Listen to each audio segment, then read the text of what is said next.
आई देखा ना महारानी के का आज उठे के विचार नहीं के बनल बा का। हां सुतल बाड़ू महारानी बन के 6 बजता भोरे के। ऐसा कोई बात नहीं। हर गांव के छोट छोट पुतला मतलब अभी नया नया तक का, लेकिन बनाओ ना कि खाना वाला 6 बजे तक तैयार करके रख देबी।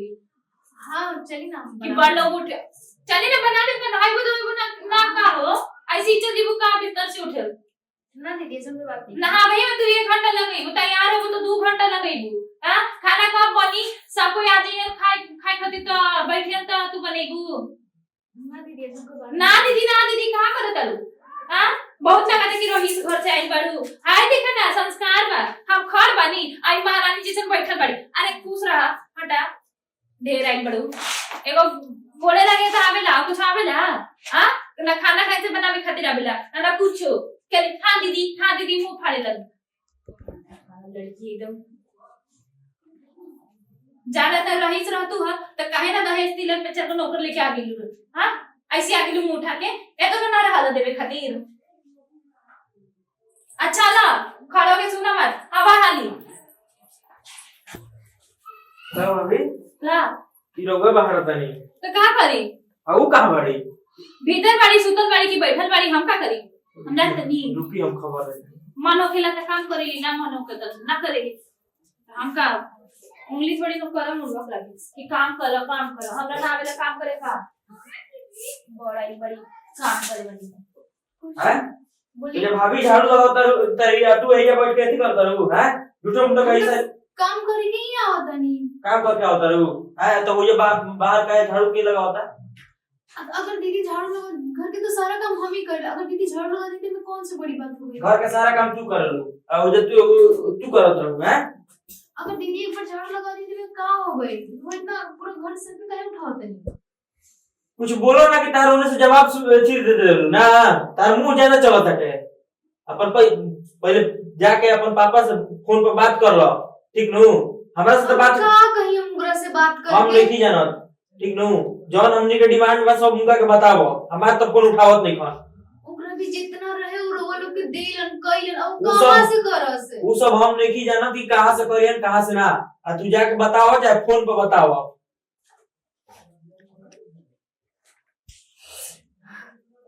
हम भागल थोड़े ना जात रही जब पापा के हमर शादी करे खातिर इतना जल्दी रहे। बाद में कर लेतन हन और करबो कइलन त ऐसन घर में काहे खातिर कइलन। जब देखत तब ताना सुनत रहिला जब देखत तब हमरा हर कोई बोलत रहेला। पापा भी हमर जितना औकात रहे उतना कइलन। अब कहां से करे और हम कहां मुंह खोल के मांगी ओकरा से।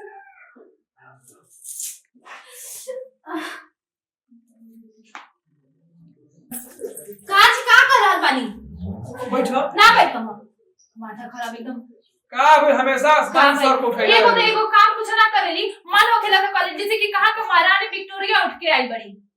बात तो ठीक है बात तो ठीक है कहता रहो को दिखाई देला हम काम करत तो वही ना देखी हाथवा कैसे फूल गई बा हमार काम करत दिमाग खराब दवाई करके पिला दे। आ सुनी एक और बात कहता नहीं हमने सबके तो सोचल चीज तो पूरा भइल ना। सोचत रहनी कि बाबा जी की ब्याह करम इतना अच्छा से इतना धूमधाम से करम तो तिलक दहेज कुछ पैसा से मिली तो इतना पैसा हमनी के अच्छा से खर्चा कर कहते बड़ू जितना हाँ। पैसा बैंक में रखले सब छोटे के बियाह में लगा पैसा बचले कुछ न बचल बा जी। आ बताई अब हम ओकरा तो मिलल ना आ मिलबो ना करी हमरा तो इहे लागत मिली का जी कुछ ना शादी में मिली। जब हम गए रहे शादी ठीक करे तो हई देम हौ देम फ्रिज वॉशिंग मशीन अरे का कह दो सब घर बा निकले रहनी मिलल घंटा। फ्रिज वॉशिंग मशीन देवे लायक लगत रहे घर उनकर लोग के का कर लगी हाँ? पसंद पड़ गई रहे छोटा के लड़की पसंद करे के पड़ पड़ो। इहे न बात हो जाला है आजकल के लड़का लेकिन रोहन हमरा इनके हो जाई बताई कि बिना देखले बियाह कर ले बानी अब हमारे तो कुछ नहीं के कोई देवे आवत सुनी हम उतना हमरा के लटर पटर छोला चाट बटोरा करे के शौक नहीं। सुनी चुपचाप छोटा के कहीं कि जितना शादी ब्याह में पैसा खर्चा कइले बानी वो व्यवस्था करके दी। छोटका कहां से व्यवस्था करे तो हम का करी जी आ केकर भाई होला टोला मोहल्ला में देख ली केकर भाई पर जे भाई के शादी में इतना रुपया पैसा उड़ा दी आ खर्च कर दी अब एरारो आई बात तो ऐसा ठीक महारानी बात ठीक देखो काम ना करेगी।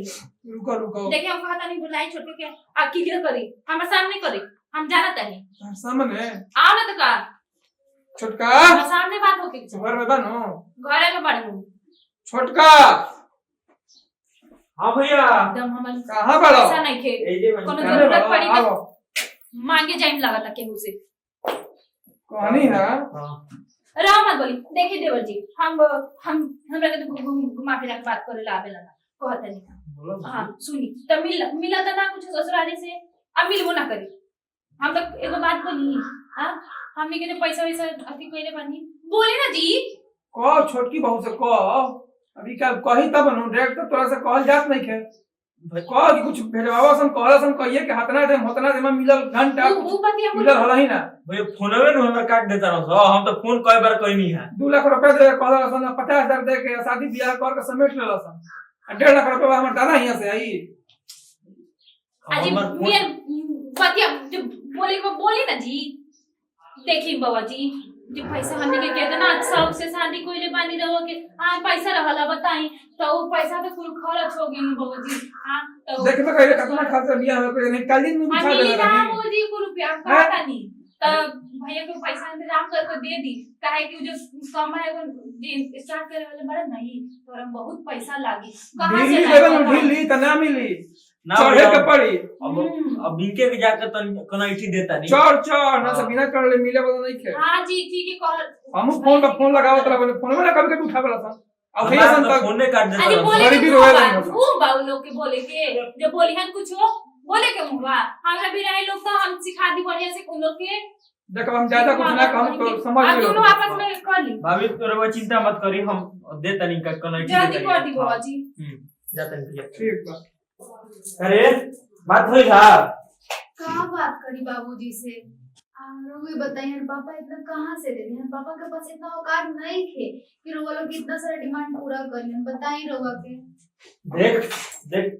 हम जो चाह दे न्यू हमारा मिले के चाहिए ठीक नु कहाँ से देश पापा खुद के बीच के 10 वो हम नहीं जाना हम जो चाहनी वो मिली हम लेके रहो हम अतहार बाबू कुछ भी कर ली मेरे पापा कहाँ से लाके दी रोगे बताई ना रोगा खाली कहते नहीं चाहिए का चाहिए तोरा इजा रहे के परेशान के लिए से रोगा लोग के मिल जाई बोले दे कहाँ दो। बिगड़ ले बनी तोरा इजा रहे के बाद तो तोरा बाबू के तो देवे के पड़ी आ ना तो ई घर से बाहर ही निकल जाता हूं हमारे बाबू ना दे पाईहन तो हम नहीं जाना इजा रहियो नहीं सकत तू चल निकल हईजन काहे करत नहीं रोगा हमारे बाबूजी के जीते जीत पगड़ी काहे गिरावत नहीं हम पकड़ी ऐसी के नहीं फेंक फिरा में ठीक नु रोगा के ऐसे कइले से काम मिल जाई देख खीस मत मार तो मार दे रोगा के मरले से लागत कि मैं जीते ला मार पर ऐसन व्यवहार हमरा साथे मत हमरा से नहीं के सहल जात हमरा से नहीं के रहल जात होगा देखा जाता भोला मत बना ठीक नु आ चुपचाप से एकदम निकल जा घर से अगर नहीं देवे का पैसा तो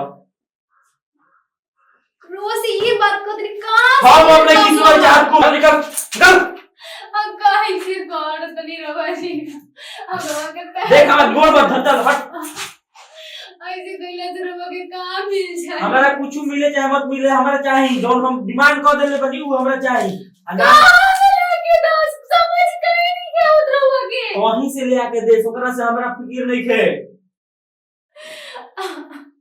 ज्यादा है सब नकारा मत करो हमरा भी अरे राम महारानी रोबे के नौटंकी लगेली बाड़ू का बाजार लगेली बाड़ू हां आई बाड़ू तब तइने से तो तू पलंगे तोड़त तारू एको काम करे के मन करेला हां का समझ के रखले बाड़ू अपना के महारानी काहे के महारानी है बच्चा हां कहले पानी इतना पैसा लगेले पानी अपन बाबूआ जी के बियाह में हां भर गांव के भोज करेले बानी भर गांव के बाराती में भेजले रहनी हां इतना छोड़ा भाभी एकदम झीठ बाड़ी सब एकदम बेशरम बाप के बेशरम बेटी बिया रवा देखी रवा के ना पसंद रहलिया ना हम वही अप्सरा के लेके आए वही अप्सरा के उतारम अरे हम का जानत रही कि तो गलती हुई है देवे के तो फुटल कौड़ी नहीं थे आई बड़ी बड़का महारानी बने खातिर छोड़ी बैठे दिए थे करवे दी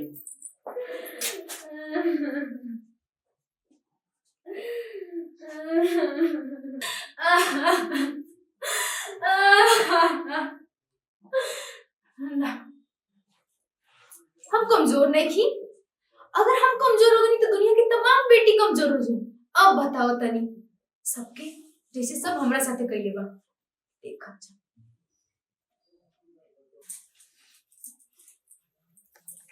देख तोरा के आखिरी बार कहत नहीं मंगाइबे कि ना ना मंगाई ना है ना।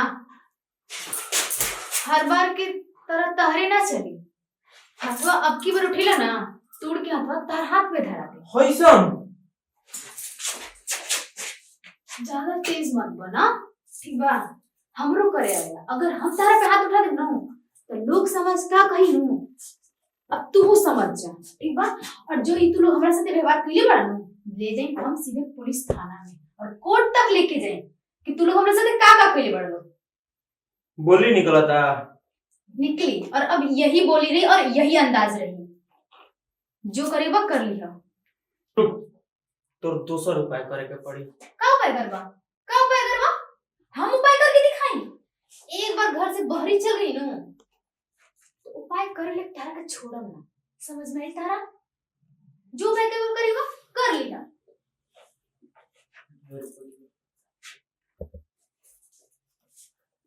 अरे का फजर फजर कइले बानी तू लोग? अच्छा रोवे आ गई नी। रोहू के स्वागत बा। अरे का रे बच्चों ये के ढेरा बात निकलता। चुहिया चुहिया नहीं खेरा गई। आहा सेदी बंदुल बालू का बताइए अभी कहां धर के ए चीज सुना तनी का अरे सही लगाए कुछ नहीं लाइट चला गया लाइट डाबू बू। हां जी लेकिन हम कोर्ट में जाते नहीं, हम पुलिस थाना में जाते नहीं। लेकिन ना लेकिन ना तो बोले हम जाएंगे। पागल बाबू का करबू देखा कि घर के पुतलो लोग बाहर ना चली ई संस्कार बा। अच्छा रोवे बताई दीदी, रोवो तो केकरो बेटी है नो। हां आज घर में यहाँ पतो बन के आई बानी। हां पतो तो बननी है। हां अगर रवा के साथे हम ऐसे व्यवहार करती तो रवा के कैसा लागी? हां रे तू ठीक कह रहे बाबू। तो फिर हमरा साथ ऐसे व्यवहार काहे कनी रवा? ए छोटकी हम का कही। अच्छा जौन गलती भइल तो छोड़ दे बड़ बहन सोच के। लड़ाई झगड़ा के घर में ना होला रे, सबके घर में लड़ाई झगड़ा होला। तू माफ कर दे। अब कुछ ना हमनी के अब मतलब आज से कसम खा लेबे के बाद कि ना दहेज उहेज के चक्कर में पड़म आ ना केहू के पड़े दे।